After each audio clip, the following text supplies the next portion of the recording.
এই যে আমরা এখন শ্মশানকালীতে চলে এসেছি বন্ধুরা। তো এটা বাইরের সাজসজ্জা।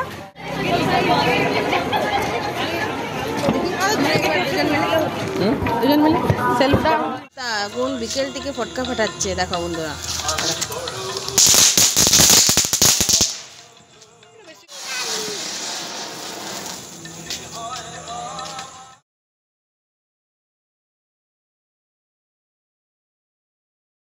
Good morning everyone, welcome back to my channel. তোমাদের সব শুভেচ্ছা জানিয়ে শুরু করছি আজকের আরেকটা নতুন ভিডিও। এখন সকাল বাজছে 9টা, 9:30 বাজছে। মেয়ে এই সময় মাত্র উঠলো, স্কুল ছুটি, তো বেলা পর্যন্ত ঘুমোবে ওদের। আর আমার ছেলে অনেক সকাল উঠেছে, ছেলে ওর কাকার সঙ্গে বাজারও চলে গেছে। তো বাজার থেকে কি আনবে জানি না। এখন আপাতত আমি চলো বিছানাপত্র বাগিনি, কারণ মেয়ে ঘুমোচ্ছিল তো আমি ওর জন্য ওকে উঠাইনি। আমি সব জলখাবার করা আজ বাকি বাসি কাজ সব সেরে পরে ওকে উঠাতে এসেছি। ও উঠা মুখ ধোয়া হয়ে গেছে, ওকে এবার খাওয়াবো।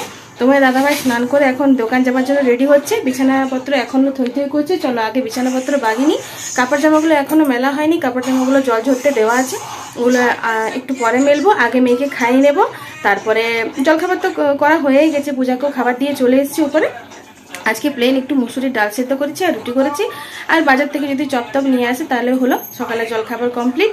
আর রান্নাবান্না কি করব এখনো কিছু ঠিক হয়নি, তবে আপাতত মাছ নেওয়া হয়ে গেছে। মাছটা ধোয়া হয়নি এখনো পর্যন্ত, মাছটা ধুয়ে নুন হলুদ মাখাবো। চলো আপাতত বিছানাপত্র বাগিনি। আর তোমাদের সবাইকে শুভ দীপাবলির অনেক শুভেচ্ছা জানালাম। চলো তো, টাটা। তো এখন চলে এসেছি রান্নাঘরে। তোমাদের দাদাভাইয়ের জন্য কিছু ফল কাটবো। এই যে আছে আপেল, এই যে আছে পেয়ারা, আর এই যে একটা শশা আছে। তো সকালবেলা ওইটা এখন খাবে, একটু পরে একটু ওটস করে দেবো, ওটা খাবে। আর আজকে দেখো কি মাছ নেওয়া হয়েছে। এখানে আজকে মাছ নেওয়া হয়েছে, দুখানা চারাপোনা নেওয়া হয়েছে, একটা পূজার জন্য একটা মায়ের জন্য। আর বাকি এমনি পিস মাছ নেওয়া হয়েছে। আর ভাই বলেছে আমি আর আমার ছেলে মানে বাবু আর কি, ওরা দুজন ডিমের কারি খাবে। তো আজকে ডবল ডবল রান্না, ডিমও করতে হবে মাছও করতে হবে। চলো এই মাছটা আপাতত এমনিই রেখে দিই, একটু পরে ধোবো। আর আমার ছেলে চলে এসেছে ওর কাকাইয়ের সঙ্গে বাজার নিয়ে, দেখি কি বাজার এনেছে। আজকে গাছে এত জবা ফুল ফুটেছে, এত খারাপ লাগছে না দেখে যে পুজো দিতে পারছি না। কত জবা ফুল ফুটেছে দেখো। আর এই গাছটা না আমার এত ভালো না, মানে যখন থেকে গাছটা হয়েছে, অনেক যখন ছোট ছিল তখনও এত ফুল ফুটতো। কতগুলো ফুল ফুটেছে দেখো, একটা দুটো তিনটে চারটে পাঁচটা ছটা, আর আরো আছে দেখো এই যে 7টা 8টা 9টা 10টা 11টা 12টা, গাছ ভর্তি ফুল। কিন্তু ফুলের মালা করে যে কালী মন্দিরে দিয়ে আসবো তারও উপায় নেই, খুব খারাপ লাগছে। আর যখন যদি পুজো করতে পারতাম না, তাহলে এই সব কটা ফুল তুলে আর তারা মায়ের চরণে দিয়ে দিতাম। তো চলো দেখো আজকে কি কি রান্না করেছি। পূজাকে একটু শাকসবজি ভেজিটেবল বেশি দিতে বলেছে ডাক্তারে, তাই এখানে বিট গাজর পেঁপে আলু সেদ্ধ করে একটু ম্যাশ করে দিয়েছি, একটু আলাদা করে একটু আলু সেদ্ধ দিয়েছি, মুসুরির ডাল আছে, আর লাউটা আলুটা দিয়ে একটু তরকারি করে দিয়েছি ওর জন্য। আঝাল করেছি যাতে বাচ্চাটার পেট না জ্বলে। আর ভাত একটু বেশি পরিমাণে দিয়েছি, যতটা খেতে পারবে পারবে, না খেতে পারবে না খেতে পারবে। আর আরেকটা, হ্যাঁ মাছটা দিতে ভুলে গেছি, তো মাছটা এখন ভাজা চলছে। তো ওর জন্য চারাপোনাটা ভেজে নিয়ে চলে এসেছি। এখানে দেখো একটা বড় সাইজের চারাপোনা আছে, চারাপোনাটা ওর খেতে ভালো, শরীর পক্ষে ভালো। তো এখন বিকেল বেলা বাজে 4টে 4:30 হবে। তো আমার ছেলের তো একদম ধৈর্য নেই, ওকে বলা হয়েছে ঠাকুর দেখতে যাব, তো চলো এখনই যেতে হবে, শোয়া চলবে না। মানে ঘুমিয়ে পড়লেই মা জানে যে আর উঠবে না, একবার উঠতে উঠতে সন্ধ্যা হয়ে যাবে। তাই খাওয়া দাওয়া আর চটপট বাগিয়ে ফেলে বাসন ধোয়া দিয়ে সব কমপ্লিট করে পরে এখন আমরা যাচ্ছি ঠাকুর দেখতে। এই কুর্তিটা পরেছি, এই কুর্তিটা তো তোমরা দেখেইছো, বাপের বাড়িতে পরেছিলাম অষ্টমীর দিন, তো এটা পরেই যাচ্ছি। আর যেহেতু সন্ধ্যাবেলা একটু ঠান্ডা ঠান্ডা লাগবে, আমার মেয়ের জন্য একটা জ্যাকেট নিয়ে নিয়েছি। আর এই যে ছেলে ফুলাতে শার্ট পরেছে আর ফটকা দেখাচ্ছে, ওর কাকাই ওর জন্য কালকে 400 টাকার ফটকা এনে দিয়েছে, ধুমধাম বোম ফাটাচ্ছে। আর উপরে ফুচকাটা আছে, ফুচকাটা খালি চমকে চমকে উঠছে, তো একবার করে বোকা খাচ্ছে তবুও ছাড়ে না, তবুও যাচ্ছে, আবার বোম ফাটাতে যাচ্ছে। চলো এখন যাচ্ছি আমরা শ্মশান কালী মন্দিরে। ওখানে কালী মন্দিরের খুব সুন্দর মানে প্রতিমা হয়, তারপরে সাজসজ্জা, তারপরে মেলা বসে। তো ওখানেই ফার্স্টে যাব, তারপর দেখি মামা বাড়ি পাড়া দিকে যাবার ইচ্ছা আছে, দেখি কতদূর কি করতে পারি। এই দেখো চকলেট বোম। তো চলো এখন যাই, আমরা দেরি হয়ে যাচ্ছে, তোমার দাদাভাই বকা দিচ্ছে।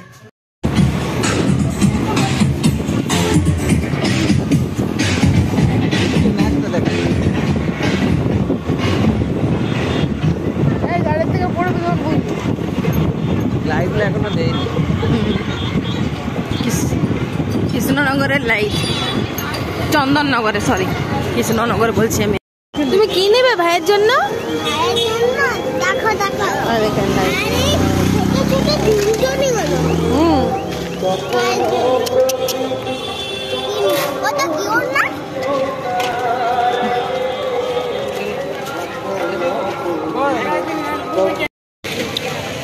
এই যে আমরা এখন শ্মশানকালীতে চলে এসেছি বন্ধুরা। তো এটা বাইরের সাজসজ্জা। চলো এবার ভেতরে যাই। মন্দিরে তো ঢুকতে পারবো না, তো বাইরে থেকেই সব কিছু তোমাদের সঙ্গে শেয়ার করে চলো।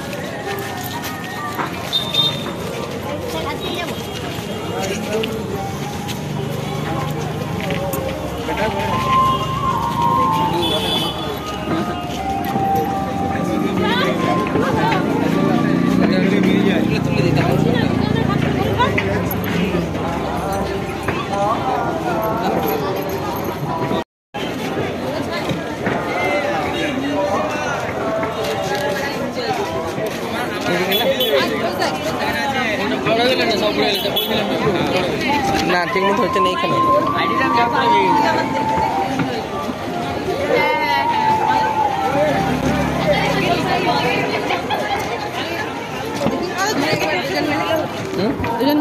সেলফটা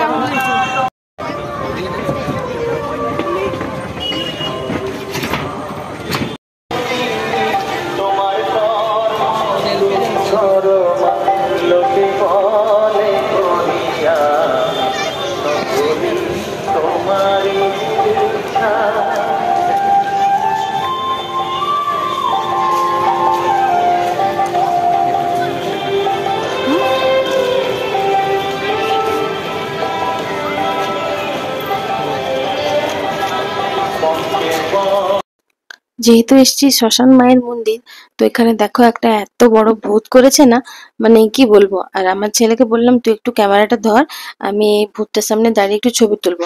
তো ও তো আমার ছবিও তুললো না, উপরন্তু ভূতটাকে মারার মতো পোজ করে দিয়ে চলে গেল। আর এখানে দেখো অনেক রকমের খেলনা বিক্রি হচ্ছে। তো আমি আমার জন্য মানে দেখছিলাম কি ক্লিপ নেওয়া যায়, তো সেটাই দেখছিলাম দেখো। আর কি নেব, সবকিছুই তো আছে, তবুও নতুন কিছু জিনিস চোখে পড়ছিল না যদিও, কিন্তু আমার মেয়ের তো গায়ে না এটা ছেড়ে এটা, মানে কোনটা নেবো কোনটা না, মানে প্রত্যেকটা খেলনার দোকানে একবার করে ঢুকছে আর বলছে আমি এটা কিনবো। আর আমি ভাবছিলাম একটু বড় বড় আকারের ঝুমকো কিনবো, মানে আমার ড্রেসের ম্যাচিং। তো সেরকম ভাবে না পেলাম না। তোমার দাদাভাই একটা সিলেক্ট করে দিয়েছিল আমাকে, কিন্তু ওটা আসলে স্টোন নয়, ওটা প্লাস্টিকের স্টোন ছিল। এত হেভি দাম বলছে, বাপরে বাপ। আর দাম তো নেবে বলো, ওদের এবার এই তো স্টল পাক বা মেলার বাইরে দাঁড়াক এমনি ঠেলাগাড়ি করে, তো তাদের প্রত্যেকের কাছে 500 টাকা করে চাঁদা নিচ্ছে, 500 টাকা করে পার ডে, একদিনে 500 টাকা ভাড়া। তো ওদেরই বা কি দোষ, ওরা তো ওদেরকে তো পুষিয়ে নিতে হবে না। আর বড় নাগরদোলারে দেখো লাইটময়, চড়তে ইচ্ছে করছিল, কিন্তু এত টাকা বলছে না, পার হেড বলছে 60-70 টাকা করে টিকিট লাগবে। আর আমরা দুজন যে চাপবো, বাচ্চা দুটোকে নিচে ছেড়েও যেতে পারছি না, তাই ভাবলাম যে চলো চাপতে হবে না। আর এখানে কানের গুলো দেখো এত কালেকশন ছিল, আর কিন্তু দামও অনেক বলছে। তো তোমাদের দাদাভাই বলেছে আমার জন্য পরে যে এক জোড়া ঝুমকো এনে দেবে। তো এই যে গোল গোল ঝুমকো গুলো আছে না, সেগুলো তোমাদের দাদাভাইয়ের খুব পছন্দ হয়েছিল। ওকে আমি বাড়িতে বলেই গেছিলাম যে আমি এক জোড়া কানের নেব। তো বলছে তোমার শুধু দোকানগুলোতে ঢোকাই হবে, তোমার পছন্দ আর হবে না কিছু, তোমার দোকানে কেনাই ভালো, মেলার জিনিস তোমার পছন্দ হবে না। আর আমি ভেবেছিলাম যে এরকম একটা সেটিং এর হার নেব, অনেক কিছুই বাড়ি থেকে ভেবে গেছিলাম, কিন্তু কোনোটাই কিছু কেনা হলো না। উপরন্তু আমার মেয়ের একগাদা খেলনা নিয়ে বাড়ি ফিরলাম। আর মেলা মানেই এই যে বন্দুকের গুলি দিয়ে বেলুন ফাটানো, মানে এটা কম্পালসারি, এটা থাকবেই, মেলা মানে এটা থাকবেই। আগের ভিডিও কিছুতেও তোমাদের শেয়ার করেছি যে এরকম আমার ছেলে, মানে এরকম বেলুন ফাটানোটা ওর একদম খুবই ফেভারিট গেম। তো এলেও বন্দুক হাতে নিয়ে দাঁড়িয়ে পড়বে। তো ও দু একটা ফাটালো, তারপর আমাকে বলছে যে মা তুমিও একটা ফাটাও। তো ওর এমটা এত খারাপ, এত বেলুন আছে, একটাও অ্যাটেম্প করতে পারলো না। একটা পেরেছিল যদিও, তো ওটার গিফটটা একদম সামান্য একটা পেন মাত্র। তো দেখা যাক, তোমরা সেটা দেখতে পাবে। আর এত পয়সা বলছে, 5টা গুলি দেবে আর নেবে তোমাদের 30 টাকা। আর আমার কাছে না খুচরো পয়সা ছিল না। আগে আমার মেয়ে মেলাতে ঢুকতে ঢুকতেই অনেকগুলো খেলনা একসঙ্গে কিনে ফেলেছিল, আর খুচরো পয়সাও শেষ হয়ে গেছিল। আর লোকটাকে 500 টাকার আমি একটা নোট দিচ্ছি, তো বলছে খুচরো নেই দিদিভাই, খুচরো টাকা দেন। এই সবেমাত্র দোকানটা খুলছি। তো যাই হোক, ঘোরাফেরা করে ওর কাছে আবার টাকাটা এনে দিলাম। তো এই দেখো গুলিটা ভরে দিচ্ছে। আমার ছেলে আমাকে বলছে, মা তুমি একটা ফাটাও। ও আমাকে পেছন দিকে তাকাচ্ছে, দেখো বন্দুকটা আমার হাতে ধরিয়ে দিচ্ছে। আর আমি তো পারলামই না, আমার ছেলে যদিও একটা পারলো, 5টা গুলির মধ্যে একটা লেগেছে। আর এটা এত ভারী ছিল, বন্দুকটা খুবই ভারী ছিল। একটা বাচ্চা ছেলে কাঁধে নিতে পারবে না, এরকম অবস্থা। মানে আমার ছেলে যদিও একটু বড় হয়ে গেছে, কিন্তু আমার মেয়ে তো পারবেই না, ওকে ধরে দিতে হবে। তো এই সমস্ত গিফট গুলো শুধু সাজন্ত রাখা আছে, জানো তো। এগুলো কেউ পারবে কি না আদৌ আমার সেটা মনে হয় না। তো এই বেলুনের গেমটা খেলার আগে ওর পাশে একটা টেডি বিয়ারের গেম আছে। মানে 5টা গ্লাস রাখা আছে, সেই 5টা গ্লাসকে একসঙ্গে বল থ্রো করে মানে ফেলতে হবে আর কি, তাহলে একটা টেডি বিয়ার পাওয়া যাবে। আর বড় নাগরদোলাটা ঘুরতে শুরু করে দিয়েছে, ওটা খালিতেই ঘুরছে, মানে কেউ কোনো প্যাসেঞ্জার নেই আর কি, অত উঁচুতে কেউ হয়তো চাপতে চাইছে না এরকম। আর আমার মেয়ে তো একদম নাছোড়বান্দা, সোনার পাত্র নয়, কিছুতে আমি চাপবই। তো এই যে দেখো, ওর যে বাচ্চার যে গাড়িগুলো আছে সেগুলোতে চেপে পড়েছে ও, আর চেপেই কি খুশি ওর, বাপরে বাপ, ওর আনন্দ আর ধরায় না। তো চলো মেলা থেকে ঘুরে ফিরে, মেলাতে আমরা কিছু খেলাম না, একটা রেস্টুরেন্টে চলে এসেছি, একটু চাউমিন খাবো। তো আমার প্লেটটা শেষ হয়ে এলো, আমার মেয়ের এখনো শেষ হয়নি। তো এবার চলো, খাওয়া দাওয়া সব কমপ্লিট, আমি এক মনে পেট ভরে খেয়ে নিলাম। তোমার দাদাভাই তো বাইরের খাবার পছন্দ করে না, এবার বাড়ি ফিরে যাব। চলো তবে। ঠাকুর দেখা, খাওয়া দাওয়া সব কমপ্লিট করে এখন যাচ্ছি বাড়ি। মেয়ের কান্না পাচ্ছে, কারণ মেলাতে মেয়ে একটা খেলনা কিনেছিল, সেটা পড়ে গেছে কোথায়। দাঁড়াও, আমি চাপিনি, দাঁড়াও, আমাকে না নিয়ে চলে যাচ্ছে।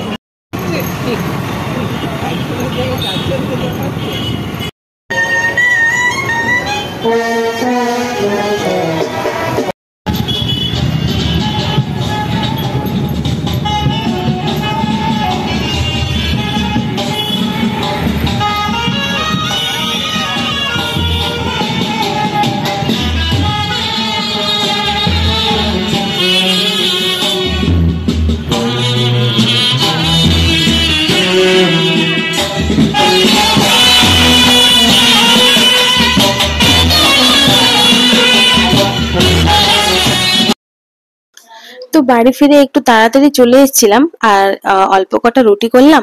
আমরা তো খেয়ে এসেছিলাম, মায়ের জন্য আর পূজার জন্য খাবার করে দিলাম। আর তোমাদের দাদাভাই তো সেরকম ভাবে কিছু খায়নি, আর ওর জন্য করলাম একটু রুটি। আর বাড়ি থেকে তড়কা কিনে নিয়ে এসেছিলাম, তরকারিটা তাহলে করতে হলো না।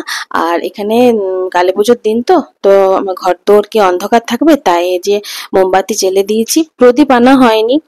তো বাতি দিতেও নেই এখন, মানে যেহেতু ছোঁয়াচ চলছে, তো মোমবাতি দিই। আমি প্রতি বছর মোমবাতি দিই, প্রদীপ টদীপের অনেক ঝামেলা, তেল দাও তুলো করো, তাই মোমবাতি আনা হয়েছে প্যাকেট প্যাকেট। তো পুরো বাড়িটা আমি মোমবাতি দিয়ে সাজিয়ে দিয়েছি। এবছর না ছাদে না ইয়ে দেওয়া হয়নি, টুনি বাল্ব গুলো দেওয়া হয়নি, কারণ যে টুনি বাল্বের যে ইয়েগুলো আছে, প্যাকেটটা আছে, সেটা ঠাকুর ঘরেই রয়ে গেছে।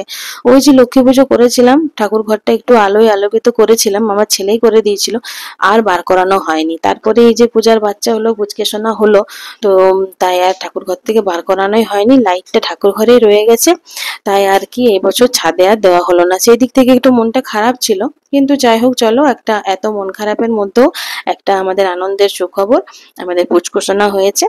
যাই হোক, চলো, সারা বাড়ি আলোকিত করে দিলাম মোমবাতি জ্বালিয়ে। আর আমার ছেলে মেয়ের যে ফটকা ফাটানোর ধুম, বাপরে বাপ, সেই দুর্গাপুজোর সময় এত এত ফটকা কিনেছে, সেগুলো তো আছেই, ওর কাকাই আবার ওদের জন্য ফটকা তারাবাতি সব নিয়ে এসছে, ওর বাবা নিয়ে এসছে। সারা দিনটা খালি ফটকাই ফাটাচ্ছে, ধুমধাম খালি ফটকা ফাটাচ্ছে। আর আমাদের পুচকোষণা খালি ঘুম থেকে উঠে যাচ্ছে, বকা খাচ্ছে, তাও ফাটাতে ছাড়ছে না। এখন চলছে তারাবাতি জ্বালানো। মুরুলা তুই একটা ধর, তুই একটা ধর, তুই করে জ্বালাবি এটা। জ্বালা জ্বালা না না, তুই একসাথে তুই এটা জ্বালা, আমি এটা জ্বালা। জ্বালা এই জায়গায় দিয়ে থাক, তুই কাঠটা আগে জ্বালা দিবি, তোরটা নাম্বারটা জ্বালা জ্বালা জ্বালা। দাদাটা জ্বলে গেছে, এর যা ভয় লাগে, তখন একটা তারাবাতি জ্বেলে পরে আর ছুড়ে দিয়েছে, জলের পাইপটার ওখানে হ্যাঁ এটা তো আর জ্বলছে। জলের পাইপটা গেল পুড়ে। হ্যাঁ মা, হ্যাঁ কালো হয়ে গেছে, কে জানে ফুটো হয়ে গেল কিনা কে জানে। তাহলে বন্ধুরা এটা তো পুষে গেল, দেখি এটা হয় কিনা। আপনাদের এটা দেখো তো শরীর এগুলো অনেকক্ষণ জ্বলতে সময় লাগছে। তুমি একটা ভিডিওটা করলে বন্ধুদেরকে দেখাবার জন্য। আজকে আমি ফটকা বানাচ্ছি, আজকে কালী পূজা। দেখুন তুবড়িও আছে। ফাটাও ফাটাও ফাটাও। সরিয়া সরিয়া সরিয়া মুখে চলে আসবে দেখবি।